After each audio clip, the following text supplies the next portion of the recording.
Hi there people, how's it going? This is Cross the Rubicon channel. I've just been sent a video from the UK and basically it's a documentary. I'll leave a link below, so check it out.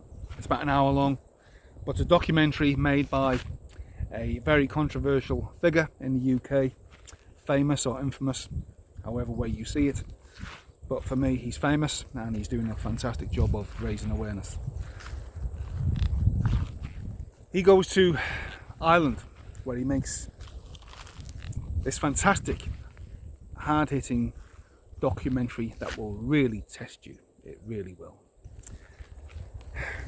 And it talks about what the politicians and the media have done and continue to do to the Republic of Ireland and changing the face of the cities, the towns and villages of Ireland and the whole culture, where women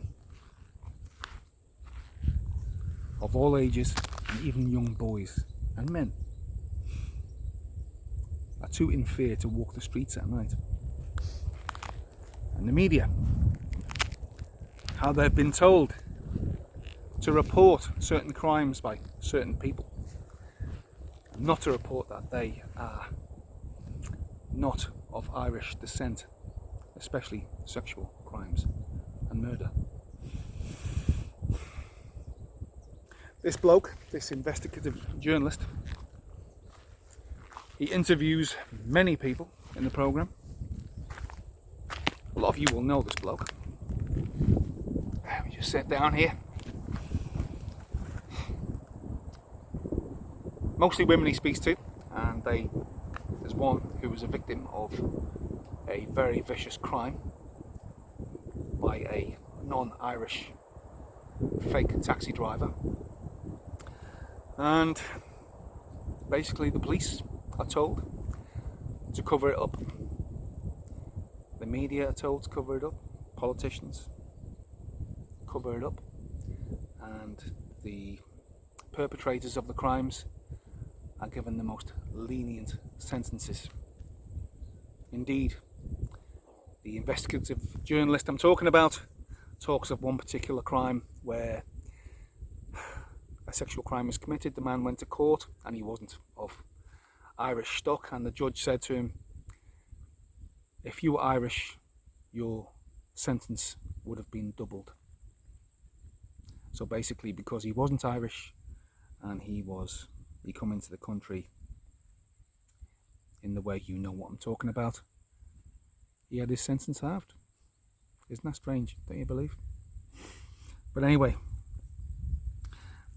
the documentary I watched, it's about an hour long. I watched it with my partner, who is of Irish stock. Her father was Irish English, London Irish, and she cried, and I'm telling you now, I watched one particular part of that documentary where a young boy got raped by 3 men in Ireland, and it just makes me sick. It really does make me sick. And it talks about how the Leo Varadkar and other politicians have instructed basically the media to call anybody, or well, destroy the character of anybody who calls this out, basically. So women who get raped, sexually molested or whatever, not allowed to talk about it, otherwise they get branded as racists and far right. Sounds familiar, doesn't it? That's because it is. It's everywhere. But Ireland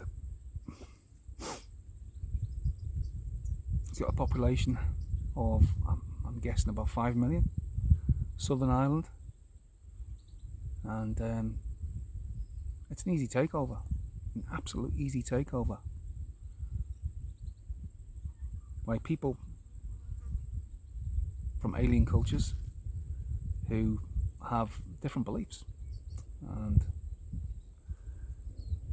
it's got to be said, you know, women who dress in miniskirts and stuff like that, and t-shirts, like what we're used to in the West, are as good as fair game to people from completely different cultures.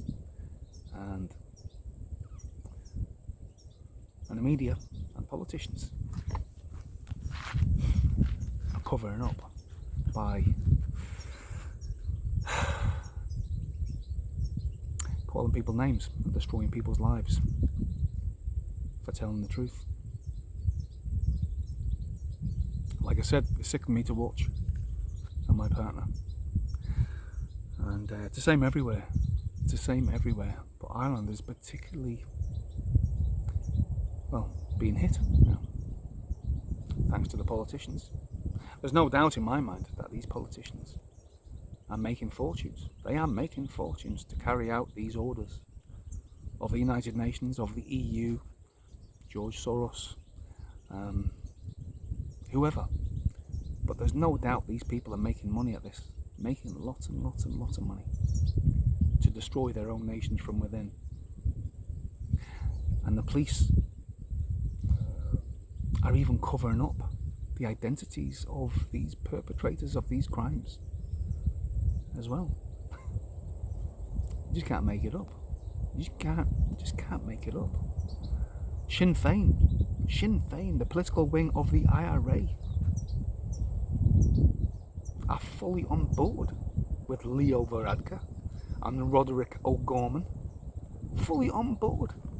They fought the British since, when was it? 1969, was it? 71? To get the British out of Northern Ireland.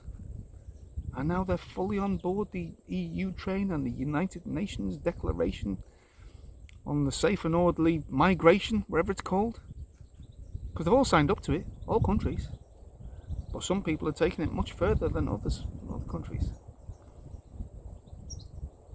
Are these people being put in place, these politicians, to absolutely smash their nations? And editors and owners of the media as well, to destroy the characters of people who show their concern for their own nations. To love one's own nation now is to be far right. To not want it to change is to be far right. To want to walk down the street in safety, female or male, is far right now, according to the media, according to politicians. They live in areas, these politicians who make these decisions, who never see the results of their decisions because they live in behind their ivory towers with security. They never see it, so they don't care. And let's face it, they must be taking huge backhanders from the United Nations and the EU and George Soros-backed groups.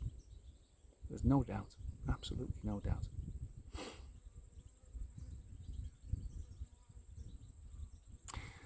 But it is. Like I said, I got angry a few times. I nearly choked up at one point. My partner, she cried her eyes out after, even though she's never even been to Ireland.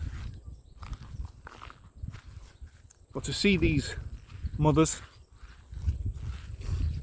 sisters, victims, female victims of crimes, horrific crimes, on TV talking about what happened to them and how the state came after them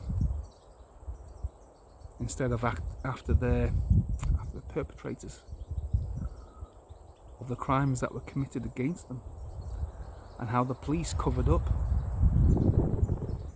the identities of the perpetrators of the crimes because they weren't Irish.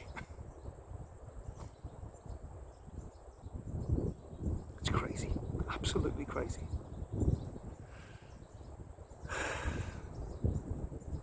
Okay, I think I've said enough. All I can say to you is share this video everywhere. Subscribe to my channel. Leave a comment below. And yeah, mostly share, because I'm being heavily shadow banned by YouTube. Because telling the truth now, well, that's a crime, isn't it? Even for YouTube. Not allowed to speak the truth anymore. They'll shut you down. The world is sick. Ireland is very sick. But the world's getting sicker. And these people, these corrupt politicians, followed by the corrupt chiefs of police, followed by nearly all the media. At some stage, something's got to give, because this can't go on. It just can't go on. There will be a reaction at some stage. And I believe these people will face their justice. Leo Varadkar, Roderick O'Gorman, and the politicians in the UK and France and Holland, Canada, everywhere, every nation who believe in the same thing, they will face their justice by the people, I hope, one day. And the whole thing will all come tumbling down. Let's hope it happens sooner rather than later. Okay, check out the link below and sit down for a cup of tea, coffee, some biscuits, prepared to be tested. Okay, see you later.